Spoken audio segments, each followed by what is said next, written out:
Atos dos Apóstolos, capítulo 41. Quase persuadido.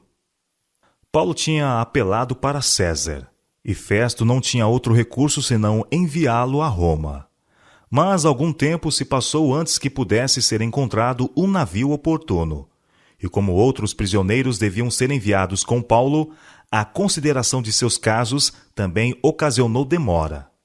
Isso deu a Paulo oportunidade de apresentar as razões de sua fé diante dos principais homens de Cesareia, como também perante o rei Agripa II, o último dos Herodes. E, passado alguns dias, o rei Agripa e Berenice vieram a Cesareia, a saudar Festo. E como ali ficassem muitos dias, Festo contou ao rei os negócios de Paulo, dizendo: Um certo varão foi deixado por Félix aqui preso, por cujo respeito os principais dos sacerdotes e os anciãos dos judeus, estando eu em Jerusalém, compareceram perante mim, pedindo sentença contra ele. Atos capítulo 25, versos 13 a 15. Ele esboçou as circunstâncias que levaram o prisioneiro a apelar para César, contando do recente julgamento de Paulo perante ele, e dizendo que os judeus não tinham apresentado contra Paulo nenhuma acusação das que ele supunha, mas algumas questões acerca de sua superstição e de um tal Jesus, defunto, que Paulo afirmava viver. Havendo Festo contado sua história, Agripa tornou-se interessado e disse: Bem quisera eu também ouvir esse homem. Conforme sua vontade, foi arranjada uma reunião para o dia seguinte. E no dia seguinte, vindo Agripa e Berenice, com muito aparato, entraram no auditório com os tribunos e varões principais da cidade, sendo trazido Paulo por mandado de Festo. Atos capítulo 25, versos 19, 22 e 23. Em homenagem aos visitantes, Festo buscara tornar a ocasião bastante aparatosa. As ricas vestes do procurador e de seus hóspedes, as espadas dos soldados e as brilhantes armaduras de seus comandantes emprestavam brilho à cena. E agora Paulo, ainda algemado, achava-se diante do grupo reunido. Que contraste ali apresentado! Agripa e Berenice possuíam poder e posição e eram por isso favorecidos pelo mundo, mas eram destituídos dos traços de caráter que Deus estima. Eram transgressores de sua lei, corruptos de coração e de vida. Sua conduta era aborrecida pelo céu. O idoso prisioneiro, acorrentado a um soldado, não tinha em seu aspecto coisa alguma que levasse o mundo a prestar-lhe homenagem. Entretanto, nesse homem, aparentemente sem amigos, riqueza ou posição, preso por sua fé no Filho de Deus, o seu todo estava interessado. Os anjos eram seus assistentes. Caso se houvesse manifestado a glória de um só desses resplandecentes mensageiros, a pompa e o orgulho da realeza teria empalidecido. O rei e cortesãos teriam sido lançados por terra, como soldados romanos junto ao sepulcro de Cristo. O próprio Festo apresentou a Paulo à assembleia com estas palavras: Rei Agripa, e todos os varões que estáis presentes convosco, aqui vedes um homem de que toda a multidão dos judeus me tem falado, tanto em Jerusalém como aqui, clamando que não convém que viva mais.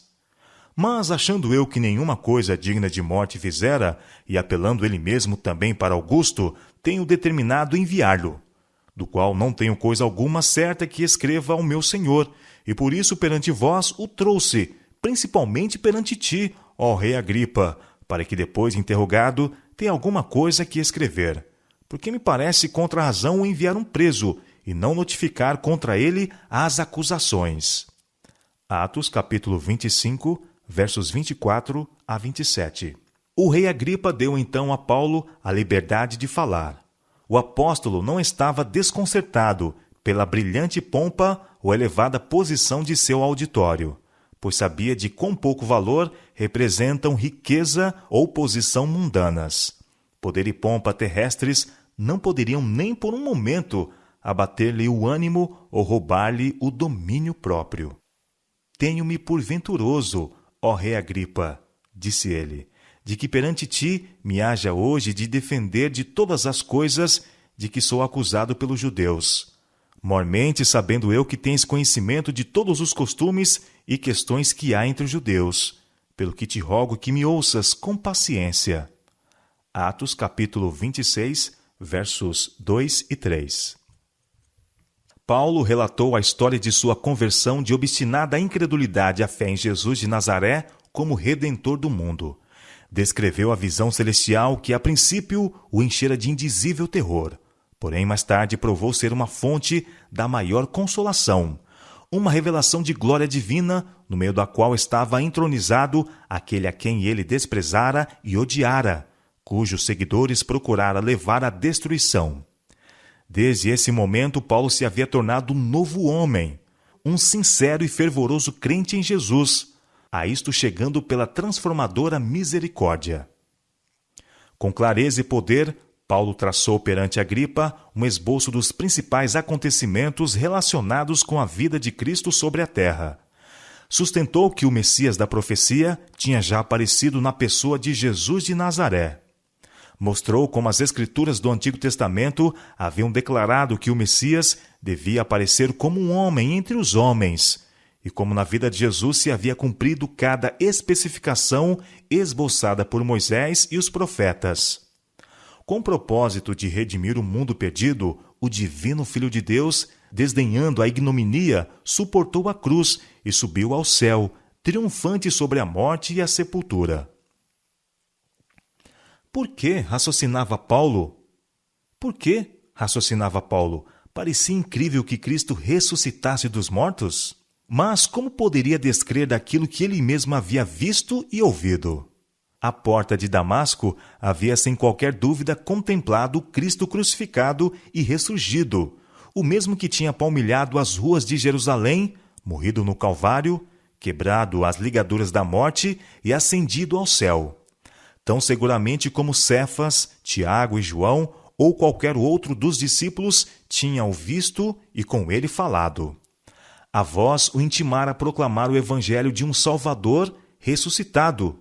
E como poderia desobedecer?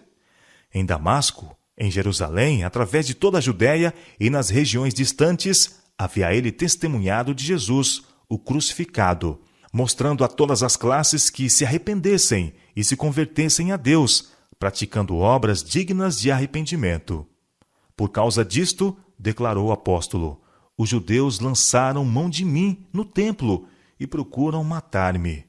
Mas, alcançando o socorro de Deus, ainda até o dia de hoje permaneço, dando testemunho tanto a pequenos como a grandes, não dizendo nada mais do que o que os profetas e Moisés disseram que devia acontecer, isto é, que o Cristo devia padecer, e sendo o primeiro da ressurreição dos mortos, devia anunciar a luz a este povo e aos gentios. Atos capítulo 26, versos 20 a 23. Todos os presentes escutaram encantados a narração feita por Paulo de suas maravilhosas experiências. O apóstolo estava falando sobre o seu tema predileto. Nenhum dos que o ouviam podiam duvidar de sua sinceridade. Mas no momento de sua mais persuasiva eloquência, foi interrompido por Festo, que exclamou: "Estás louco, Paulo? As muitas letras te fazem delirar." O apóstolo respondeu: "Não deliro, ó potentíssimo Festo. Antes digo palavras de verdade e de um são juízo. Porque o rei, diante de quem falo com ousadia, sabe estas coisas, pois não creio que nada disto lhe é oculto, porque isto não se fez em qualquer canto." Então, voltando-se para Agripa, a ele se dirigiu diretamente: "Crês tu nos profetas, ó rei Agripa? Bem sei que crês." Atos capítulo 26, versos 24 a 27. Profundamente impressionado, Agripa perdeu de vista por um momento o ambiente e a dignidade de sua posição. Tendo apenas consciência das verdades que tinha ouvido, vendo somente o humilde prisioneiro que estava diante dele como embaixador de Deus, respondeu involuntariamente: "Por pouco me queres persuadir a que me faça cristão." Ardorosamente o apóstolo respondeu: "Provera a Deus que, ou por pouco ou por muito, não somente tu, mas também todos quantos estão me ouvindo, se tornassem tais qual eu sou, exceto estas cadeias. Acrescentou erguendo as mãos acorrentadas. Festo, Agripa e Berenice podiam com justiça trazer nos pulsos os grilhões que acorrentavam o apóstolo. Eram todos culpados de graves crimes. Esses transgressores tinham ouvido nesse dia a oferta de salvação mediante o nome de Cristo. Pelo menos, estivera quase persuadido a aceitar a graça e o perdão oferecidos. Mas Agripa afastou a misericórdia oferecida, recusando aceitar a cruz de um Redentor crucificado. A curiosidade do rei foi satisfeita, e levantando-se, deu a entender que a entrevista tinha terminado. Ao se dispersarem, os presentes falavam entre si dizendo: este homem nada fez digno de morte ou de prisões. Embora Agripa fosse judeu, não participava ele do zelo intolerante e cego preconceito dos fariseus. Bem podia soltar-se este homem, disse ele a Festo, se não houver apelado a César. Atos capítulo 26, versos 31 e 32. Mas o caso fora levado àquele supremo tribunal e estava agora além da jurisdição tanto de Festo quanto de Agripa.